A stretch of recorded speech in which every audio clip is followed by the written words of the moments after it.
नमस्कार विद्यार्थी मित्रांनो, सुधागड एज्युकेशन सोसायटी माध्यमिक विद्यालय कळंबोलीमध्ये आपलं स्वागत. मी आहेर सर. आज आपण इयत्ता 10वी चे विज्ञान आणि तंत्रज्ञान 1 मधील प्रकरण 6वे प्रकाशाचं अपवर्तन या प्रकरणाला आपण सुरुवात करणार आहोत. यापूर्वी आपण विद्युत धारेचे परिणाम वगैरे बघितलेलं आहे. प्रकरण 6वे हे प्रकाशावर आधारित आहे आणि प्रकाशाविषयी बऱ्यापैकी माहिती तुम्ही आता 9वीमध्ये शिकलेले आहात. तर चला, आज आपण प्रकाशाचं अपवर्तन म्हणजे काय या विषयाचा आपण अभ्यास करणार आहोत. या प्रकरणामध्ये आपण ज्या गोष्टी शिकणार आहोत त्याचा आपण प्रथम विचार करूया. पहिल्यांदा आपण शिकणार आहोत प्रकाशाचं अपवर्तन म्हणजे काय. प्रकाश अपवर्तन किंवा प्रकाश कसा मार्ग बदलतो हे आपल्याला इथं बघायचं आहे. त्यानंतर आपल्याला बघायचं अपवर्तनाचे नियम, ते आपल्याला इथे शिकायचं आहे. तुम्ही आता 8वीला परावर्तनाचे नियम शिकलेले आहात. त्याच धर्तीवर आपल्याला प्रकाशाच्या अपवर्तनाचे नियम इथं शिकणार आहोत. तिसरं आहे अपवर्तनांक. म्हणजे एखादं जो पारदर्शक माध्यम असेल तर त्या पारदर्शक माध्यमाचा अपवर्तनांक किती असतो ते आपल्याला इथं शिकायचं आहे. आणि नंतर प्रकाशाचं अपस्करण म्हणजे काय. म्हणजे एखाद्या पृष्ठभागावर जेव्हा प्रकाशकिरण पडतात तेव्हा तो जो प्रकाशकिरण आहे ते कसे प्रसारित होतात ते आपल्याला या भागामध्ये शिकायचं आहे. ह्या चारही गोष्टी आपण या प्रकरणामध्ये शिकणार आहोत. विद्यार्थी मित्रांनो, तुम्ही लहानपणी सूर्याचं चित्र काढलेलं असेल. तुम्हाला आठवत असेल की तुम्हाला जेव्हा शिक्षकांनी सूर्य काढायला सांगितलं जातो त्यावेळेस तुम्ही एक गोल काढून त्याच्या भोवती रेषा मारलेल्या आहे. त्यावेळी तुमच्या लक्षात आलं असेल की तुम्ही मारलेल्या रेषा ह्या सरळ होत्या. म्हणजे याचा अर्थ तुमच्या निरीक्षणामध्ये तुम्हाला त्यावेळेस कळालं होतं की प्रकाश हा सरळ रेषाने दाखवला जातो. तुम्ही कोणत्याही लहान मुलांनी काढलेली सूर्याची आकृती निरीक्षण करा. तो जेव्हा प्रकाश दाखवायचा असतो तेव्हा तो सरळ रेषा दाखवतो. याचाच अर्थ असा होतो की तुम्हाला पूर्वीपासूनच ज्ञान आहे किंवा ज्ञात आहे की प्रकाश हा सरळ रेषेत जातो आणि तेच दाखवण्यासाठी आपण प्रकाश दाखवण्यासाठी सरळ रेषांचा वापर करतो. तुम्ही 9वीला 8वीला शिकलेला आहात प्रकाशाचे स्रोत. मुख्य स्रोत तुम्हाला सर्वांना माहीत आहे. आता स्रोत म्हणजे काय की ज्या माध्यमातून आपल्याला प्रकाश मिळतो त्याला आपण स्रोत म्हणतो. म्हणजे साधं आहे की आपल्या घरामध्ये ट्यूबलाईट असेल तर ट्यूबलाईटमुळे आपल्याला प्रकाश मिळतो, म्हणून तो एक प्रकाशाचा स्रोत झाला. घरामध्ये बल्ब असेल, बल्बमुळे आपल्याला प्रकाश मिळतो, म्हणून बल्ब हा प्रकाशाचा स्रोत आहे. रात्रीच्या वेळी चंद्रापासून आपल्याला प्रकाश मिळतो, म्हणून चंद्रसुद्धा हा प्रकाशाचा स्रोत आहे. मात्र आपण सगळ्यात जर विचार केला तर हे सर्व कृत्रिम किंवा मानवनिर्मित आपण म्हणू शकतो की ट्यूबलाईट असेल, बल्ब असेल, बॅटरी असेल, हे मानवनिर्मित प्रकाशाचे स्रोत आहे. तर चंद्र आणि सूर्य ही जर आपण निरीक्षण केलं तर हे नैसर्गिक प्रकाशाचे स्रोत आहे. तुम्हाला हे पण माहीत आहे की चंद्राला मिळणारा प्रकाश हा सूर्यापासून मिळतो आणि त्यामुळं सूर्य हा मुख्य प्रकाशाचा स्रोत आहे.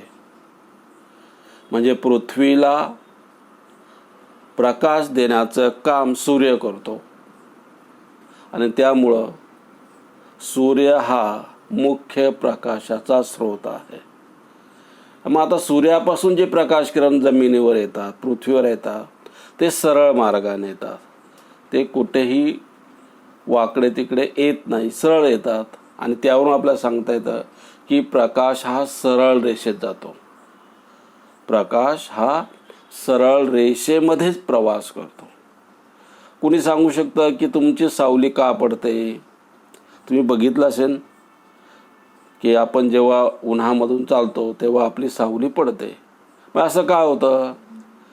जर प्रकाशाच्या मार्गामध्ये एखादा अपारदर्शक पदार्थ जर आला तर त्या पदार्थाची सावली किंवा छाया तयार होते, हेही तुम्हाला माहीत आहे. इथं एकच ध्यानात ठेवायचं आहे की प्रकाश हा सरळ रेषेमध्येच जातो. अतिशय महत्त्वाचं वाक्य की प्रकाश हा एका सरळ रेषेमध्येच प्रवास करतो. तो कोणत्याही प्रकारे वाकडा तिकडा आडवा तिडवा जात नाही. तुम्हाला आता एक प्रयोग दिलेला आहे 2 की खरंच प्रकाश सरळ जातो किंवा प्रकाश एका माध्यमातून दुसऱ्या माध्यमामध्ये जेव्हा जातो तेव्हा काय होतं, हे आपल्याला या 2 प्रयोगावरून बघायचं आहे.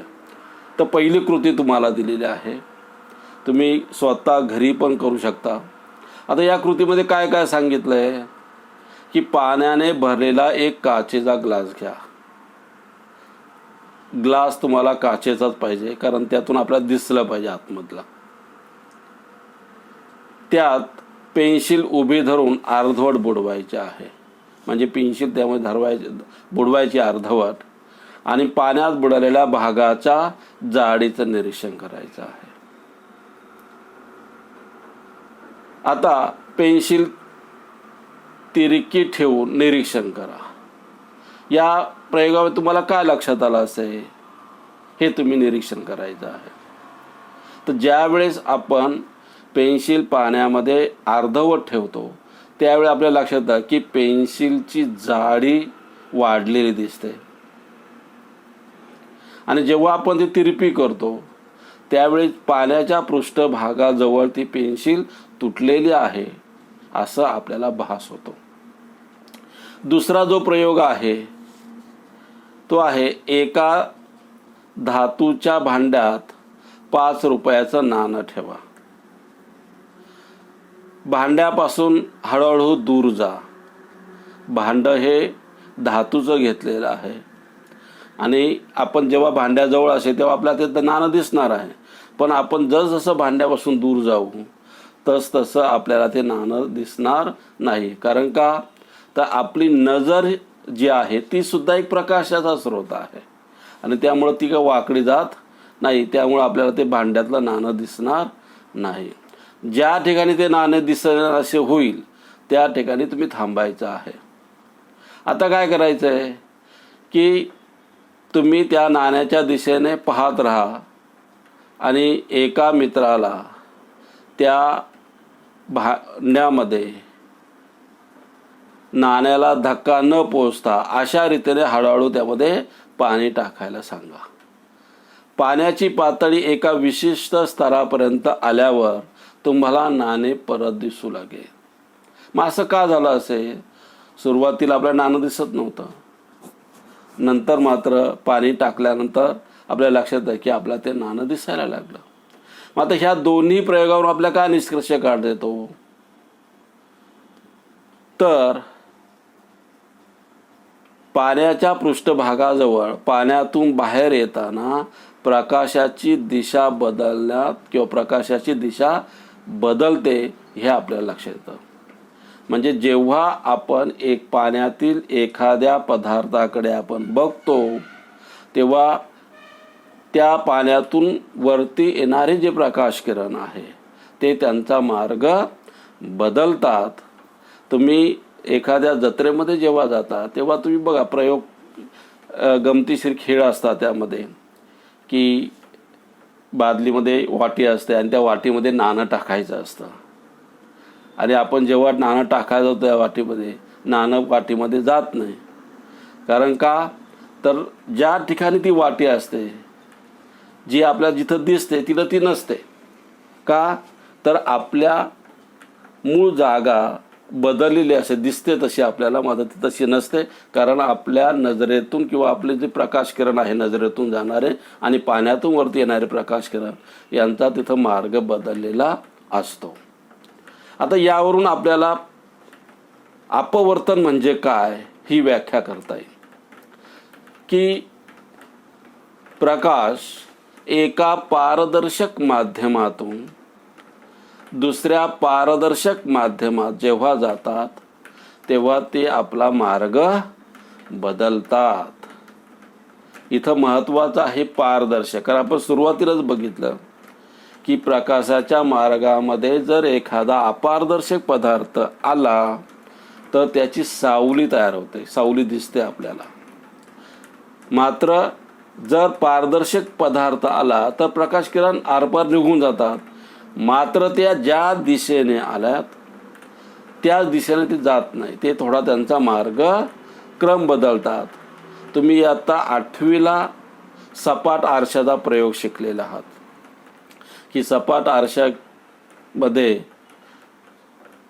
प्रकाशाचं कसं परावर्तन होतं हे तुम्ही 8वीला शिकलेलं आहात. म्हणजे सपाट आरशातून परावर्तन होतं हे तुम्हाला माहीत आहे. तसं इथं आपण पारदर्शक की ज्यातून प्रकाश किरण आरपार जाऊ शकतात. सपाट आरशातून प्रकाश किरण आरपार जात नाही, मात्र प्रकाश किरण त्यावर पडले की ते त्याचा मार्ग बदलतात. इथं मात्र आपल्याला आरसा न वापरता आपण पारदर्शक पदार्थ, मग ते पाणी असेल, काच असेल, जाड काच असेल, काचेची लादी असेल, काचेची चीप असेल किंवा एखादा द्रवरूप पदार्थ असेल, समजा पेट्रोल असेल, रॉकेल असेल, हे सगळे पारदर्शक पदार्थ आहे. हिरा असेल, मग या सगळ्यातून जेव्हा प्रकाश किरण जातात तेव्हा तिथं आपल्याला लक्षात येतं की प्रकाश किरण आपला मार्ग बदलतात आणि याला प्रकाशाचं अपवर्तन असं म्हणतात. व्याख्या महत्त्वाची आहे, ध्यानात ठेवायची आहे. प्रकाश एका पारदर्शक माध्यमातून दुसऱ्या पारदर्शक माध्यमामध्ये जेव्हा जातात तेव्हा ते त्यांचा मार्ग बदलतात. याला प्रकाशाचं अपवर्तन असं म्हणतात. मग आता पारदर्शक माध्यम म्हणले की हवासुद्धा पारदर्शक माध्यम आहे. म्हणजे प्रकाश किरण हवेतून आपल्या घराचं तावदान असेल, काच असेल, तर हवेतून काचेमध्ये येताना सुद्धा प्रकाश किरण आपला मार्ग बदलतात. तुम्ही घरी एक प्रयोग करू शकता की अगोदर खिडकी पूर्ण उघडून द्या. जर खिडकीमधून तुम्हाला बाहेरचा प्रकाश ऊन येत असेल तर तुमच्या सावलीचं खून करा जिथं सावली पडते तिथं, आणि आता हळूच खिडकी बंद करा पारदर्शक खिडकी असेल तर, आणि मग तुमच्या सावलीचं निरीक्षण करा. तुमची सावलीची दिशा बदललेली असेल. म्हणजे यावरून सुद्धा आपल्याला सांगता येतं की प्रकाश किरण एका पारदर्शक माध्यमातून दुसऱ्या पारदर्शक माध्यमामध्ये जाताना ते त्यांचा मार्ग बदलतात. म्हणजे पहिल्यांदा आपण हवा माध्यम बघितलं, पण काच लावल्यानंतर तिथं काच माध्यम आलं आणि त्यामुळं त्याचा मार्ग बदलला. त्यासाठी आपला एक प्रयोग करायचा आहे, काचेच्या चिपेचा प्रयोग, की खरंच प्रकाश किरण आपला मार्ग बदलतात का, आणि ते किती कोनातून बदलतात, कसा बदलतो, यासाठी आपल्याला एक प्रयोग करायचा आहे. आता यासाठी काय काय लागणार आहे आपल्याला, हा प्रयोग तुम्हाला प्रॅक्टिकलसाठी पण आहे. तर त्यासाठी काय काय लागणार आपल्याला, पहिल्यांदा लागणार आपल्याला ड्रॉइंग पेपर. काय लागणार आहे, ड्रॉइंग पेपर, 4-5 टाचण्या, पिना, कार्डबोर्ड लागेल आणि एक काचेची चिप किंवा लादी म्हणू आपण त्याला. तर ह्या सगळ्या गोष्टी आपल्याला लागणार आहे. आता काय करायचं, यामध्ये प्रथम कार्डबोर्ड घ्यायचा आहे. कार्डबोर्डवर ड्रॉइंग पेपर 4 पिना मारून फिक्स करायचा आहे, तो हल्ला नाही पाहिजे असं करायचं आहे. नंतर जी काचेची चिप किंवा लादी तुम्हाला दिलेली असते ती त्या पेपरवर ठेवायची आणि पेन्सिलच्या साहाय्यानं त्याची चौकोन किंवा बॉर्डर आखून घ्यायची. आणि ती बॉर्डर म्हणजे त्या काचेच्या चिपेचा किंवा लादीचा तो आकार असेल. जसं आकृतीमध्ये दाखवलेलं आहे बघा की PQRS ही काचेच्या चिपेचा ती आकार आहे, तो चौकोन तयार झालेला दिसतो. म्हणजे हा काचेच्या चिपेचा आकार. बऱ्याचशा वेळा विद्यार्थी हे आकृती अंदाजे काढतात, तर शक्यतो ध्यान ठेवायचं आहे की आकृती काढताना काचेच्या चिपेचा किंवा लादीचाच उपयोग करायचा आहे आणि नंतरच ती आकृती काढायची. अंदाजे काढली त्याची लांबी, त्याची रुंदी, काही वेळेस बऱ्याचशी मोठी आकृती येते, काही वेळेस खूप छोटी येते आणि मग ती आकृती आपल्याला ग्राह्य धरता येत नाही. मग आता यामध्ये जी काचेची चिप आहे त्या काचेच्या चिपेची आपण PQRS ही आकृती काढलेली आहे. त्यामध्ये PQ आणि SR हे दोन्ही पृष्ठभाग एकमेकाला समांतर आहे आणि PS आणि QR समांतर, म्हणजे थोडक्यात हा आयत आहे.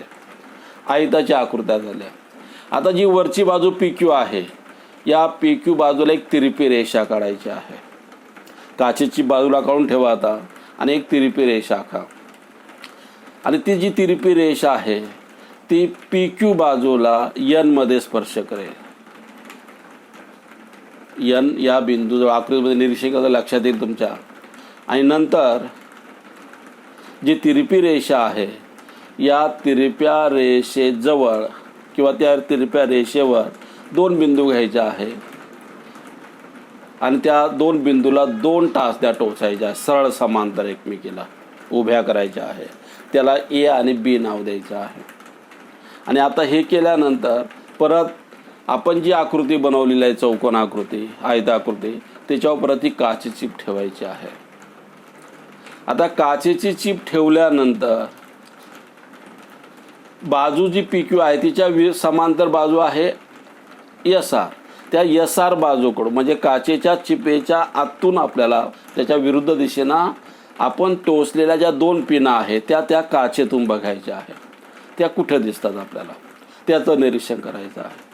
हे बघत असताना हातामध्ये एक पिन ठेवायची आहे आणि त्या काचेतून बघताना A आणि B ह्या ज्या 2 पिना आहे आणि आपल्या हातातील P ह्या तीनही एका सरळ रेषेत येतील अशा त्याच कार्डबोर्ड टोचायचे आहे. ते पहिल्यांदा आपण C पिन टोचणार आहोत, नंतर दुसरी पिन घ्यायची आहे.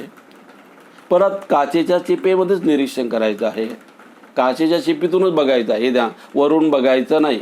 वरचं माध्यम हे हवा माध्यम आहे. आपण काच माध्यमाचा विचार करतो, काचेतून बघणार आहोत. आपण बघतो याचा अर्थ हवेतून काचेमध्ये बघतो, म्हणजेच हवा हे पारदर्शक माध्यम आहे, काच पण पारदर्शक आहे. पण आपल्याला काचेचा विचार करायचा आहे. आणि नंतर चौथी जी पिन आहे ती हातात घ्यायची आहे. आपण पहिल्यांदा 2 पिना टोचल्या A आणि B, नंतर C, म्हणजे A, B आणि C ह्या तीनही एकाच रेषेत असतील आणि आपल्या हातातली पिन D असे ह्या 4ही एका रेषेत येतील अशी टोचायची आहे, अशी त्या कार्डबोर्डला लावायची आहे. आता ह्या दोन्ही पिना आहे C आणि D ह्या तशाच ठेवायच्या आणि काचेची बाजूला काढून घ्या. आणि नंतर C आणि D याला एक तिरपी रेषेमध्ये त्या एका सरळ रेषेमध्ये जोडायचं आहे आणि त्याला गोल करायचं आहे.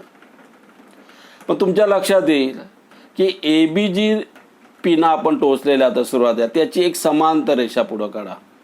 ती रेषा आणि नंतर CD जोडलेली रेषा या दोन्ही समांतर असते, त्या एका रेषेत आपल्याला दिसणार नाही. मग आता जो AB रेषा आहे त्याला आपातीकरण म्हणतो आपण. आणि तो बाहेरचा जो पोर्शन आहे किंवा भाग आहे AB, ज्या भागावरती हवा माध्यम आहे, मग त्या हवेतून तो प्रकाशकिरण काचेमध्ये येतो आणि जिथं आपण N बिंदू दिलेला आहे त्या N बिंदूजवळ आपण एक स्तंभिका उभी काढलेली आहे. ते अशी त्याचा आय कोन झाला, तो आपाती कोन आहे. आणि तो प्रकाशकिरण AB प्रकाशकिरण जेव्हा काचेमध्ये शिरतो तेव्हा त्या स्तंभिकेजवळ R एवढा कोन होतो, दिसतं तुम्हाला आकृतीमध्ये बघा. त्याला अपवर्तित कोन असं आपण म्हणतो. आणि जो किरण आहे तो काचेमधला जो किरण आहे त्याला अपवर्तित किरण असं म्हणतात. आणि काचेतून तो प्रकाश किरण परत बाहेर जातो, सीडी किरण, तो सीडी किरण. अशा प्रकारे जर तुम्ही निरीक्षण जर केलं तर प्रत्येक ठिकाणी प्रकाश आपला मार्ग बदललेला दिसतो. म्हणजे हवा माध्यमातून जेव्हा प्रकाश किरण काच माध्यमात जातात तेव्हा थोडा त्याचा मार्ग बदललेला आहे. बघा तो स्तंभिकेकडे थोडा आलेला. आणि काच माध्यमातून जेव्हा परत तो हवेमध्ये जातो तेव्हा तो परत त्याच्या मूळ मार्गामध्ये आलेला आहे. म्हणजे अशा प्रकारे या प्रयोगावरून आपल्या लक्षात येतं की प्रकाश किरण एका माध्यमातून दुसऱ्या माध्यमामध्ये जेव्हा जातात तेव्हा ते आपला मार्ग बदलतात. आता यामध्ये जी हवा माध्यम आहे त्याला विरळ माध्यम असं म्हणू शकतो आपण. आणि काच माध्यम आहे ह्याला घन माध्यम म्हणू शकतो आपण. म्हणजे विरळ आणि म्हणजे दाट आणि विरळ असा अर्थ आहे. कारण हवा विरळ असते किंवा हवा माध्यम विरळ आहे. काच ही घन माध्यम आहे. म्हणजेच विरळ माध्यमातून घन माध्यमामध्ये जेव्हा प्रकाश किरण जातात तेव्हा तिथं आपला मार्ग बदलताना दिसतो. आणि काच माध्यमातून परत ते हवा माध्यमात जातात तेव्हाही मार्ग. म्हणजे याचा अर्थ इथं दोन प्रकारचं अपवर्तन झाले, दोन वेळा. पहिल्यांदा हवेतून काचेमध्ये आणि बाजू SR जवळ काचेतून हवा, अशा दोन ठिकाणी आपल्याला इथं अपवर्तन झालेलं दिसून येतं. आणि त्यानुसार मग आपल्याला अपवर्तनाचे नियम बघायचे आहेत. तुम्ही 8वीला परावर्तनाचे नियम बघितलेला आहे. अपाती कोन, परावर्तित कोन, स्तंभिका एका प्रतलात असतात. अपाती किरण, परावर्तित किरण हे तुम्ही बघितलेलं आहे. अपाती कोन, परावर्तित कोन एकरूप असतात वगैरे वगैरे. किंवा हे दोन्ही कोन स्तंभिकेच्या विरुद्ध अंगाला असतात. हे सगळे नियम तुम्ही 8वीला बघितलेलं आहे. त्याच धर्तीवर इथंही तशाच प्रकारचा आहे, थोडा बदल आहे. कारण तिथं एकच माध्यम वापरलेलं आहे, आरसा. इथं मात्र आपण काच माध्यम आहे, पारदर्शक काच आहे. आणि इथं आपल्याला दोन वेळा परावर्तन झालेलं दिसून येतं, हवा आणि काच अशा प्रकारे. आणि त्यामुळं इथलं आपल्याला अपवर्तनाचे जे नियम आहे थोडे वेगळे दिसतात. तर पहिला नियम काय आहे, आपण जर निरीक्षण केलं आकृतीमध्ये तर आपल्याला लक्षात येतं की अपाती किरण व अपवर्तित किरण स्तंभिकेच्या विरुद्ध बाजूस आहे. तुम्ही जर 8वीचा आठवला असेल ते पण विरुद्धच बाजूला आहे. पण ज्या माध्यमातून प्रकाश किरण येतो त्याच माध्यमात गेलेला आहे तो. म्हणजे हवेतून आला, काचेवर पडला आणि परत हवेत गेला. इथं तसं नाही आहे. इथं हवेतून प्रकाश किरण आला, तो काचेमध्ये गेलेला आहे. मात्र काचेमध्ये गेल्यानंतर त्याचा मार्ग बदललेला आहे. तिथं त्यांनी विशिष्ट कोनामध्ये तो बदललेला आहे, म्हणून त्याचा मार्गक्रम बदललेला आहे. आणि त्यामुळे ते मात्र स्तंभिकेच्या विरुद्ध अंगाचंच आहे, फक्त त्यांची माध्यम बदललेलं आहे. म्हणून आपण पहिला नियम बघितला की अपाती किरण व अपवर्तित किरण स्तंभिकेच्या विरुद्ध बाजूस असतात. दुसरा नियम आहे अपाती किरण, स्तंभिका आणि अपवर्तित किरण एकाच प्रतलात असतात. तुम्हाला 9वीला पहिलंच प्रकरण आहे भूमितीमध्ये. आणि त्यामध्ये तुम्ही एक प्रतलीय, बहुप्रतलीय किंवा एक रेषीय वगैरे वगैरे शब्द ऐकलेले आहे. म्हणजे एकाच प्रतलामध्ये असणार. मग इथं अपाती किरण, स्तंभिका आणि अपवर्तित किरण हे एकाच प्रतलामध्ये असतात, असा हा दुसरा नियम आहे. आणि तिसरा नियम आहे हवा व काच. हवा विरळ माध्यम आपण म्हणलेलं आहे, काच घन माध्यम, हे दोन्ही माध्यम आहे. या माध्यमामध्ये साइन I आणि साइन R यांचे गुणोत्तर स्थिर असते. आता साइन I आणि साइन R तुम्हाला 9वीला त्रिकोणमितीमध्ये हे तुम्ही शिकलेलं आहात. साइन गुणोत्तर कसं घ्यायचं, कॉस गुणोत्तर कसं घ्यायचं, समूह बाजू भागिले कर्ण हे आठवत असेल तुम्हाला. आणि त्यामुळं आपल्याला म्हणता येतं की साइन I आणि साइन R यांचं गुणोत्तर स्थिर असतं. मग हे जे गुणोत्तर स्थिर आहे त्याला यन असं म्हणतात. म्हणून आपण खाली समीकरण दिलं आहे की साइन आय भागिले साइन आर बरोबर स्थिरांक, आणि हा स्थिरांक यन अक्षरांत दाखवतात. कोणत्या अक्षरांत दाखवतो? यन. आणि हा जो यन आहे यालाच अपवर्तनांक असं म्हणतात. आता हा जो अपवर्तनांक आहे हा दुसऱ्या माध्यमाचा पहिल्या माध्यमाशी असलेला तो अपवर्तनांक आहे. यन या स्थिरांकास पहिल्या माध्यमाच्या संदर्भात, म्हणजे हवा, पहिलं माध्यम कोणतं होतं आपलं? हवा. कारण हवेतून प्रकाशकिरण काच माध्यमात जातात. म्हणजे पहिल्या माध्यमाच्या संदर्भात दुसऱ्या माध्यमाचा तो अपवर्तनांक आहे. म्हणजे थोडक्यात तो काचेचा अपवर्तनांक झाला. आणि दुसरं जे अपवर्तन खाली घडलेलं आहे खालच्या बाजूला, काचेतून प्रकाशकिरण हवेमध्ये जातो त्यावेळेस ते हवेचा तो अपवर्तनांक आहे. आणि म्हणजे तुमच्या लक्षात आलं असेल इथं की प्रकाशकिरण सुरुवातीला ज्या माध्यमातून दुसऱ्या माध्यमात जातो तो अपवर्तनांक जो येतो तो दुसऱ्या माध्यमाचा असतो. म्हणजे हवेतून काचेमध्ये आला तर काचेचा अपवर्तनांक, काचेतून हवेत गेला तर हवेचा अपवर्तनांक. आणि हा जो नियम आहे यालाच स्नेलचा नियम असंही म्हणतात. आता हा जो स्नेल शास्त्रज्ञ आहे त्याच्या पित्यार्थ हे नाव त्याला दिलेलं आहे. साइन आय भागिले साइन आर बरोबर यन ध्यानात ठेवायचा आहे. आय हा आपातिक कोण आहे, आर हा अपवर्तित कोण आहे. आणि त्या दोघांचं गुणोत्तर म्हणजे भागाकार तो स्थिर असतो, त्यालाच अपवर्तनांक असं म्हणतात. त्यासाठी तुम्हाला विशिष्ट अपारदर्शक किंवा जे पारदर्शक पदार्थ आहे त्या पारदर्शक पदार्थांचे तुम्हाला की ज्यातून प्रकाशकिरण जाऊ शकतो अशा वेगवेगळ्या माध्यमांचे तुम्हाला अपवर्तनांक दिलेले आहे सारणीमध्ये. त्यामध्ये पहिला आहे हवा. हवेचा अपवर्तनांक दिलेला बघा 1.003. बर्फाचा दिला 1.31. पाणी 1.33. अल्कोहोल 1.36. Rocket kerosene 1.39. फ्यूज कॉर्डर 1.46. टर्पेंटाईन तेल 1.47. बेन्झीन 1.50. असं सगळ्यांचं तुम्हाला अपवर्तन दिलं. खाली काच दिलेली आहे, क्राऊन काच, ती 1.52 आहे.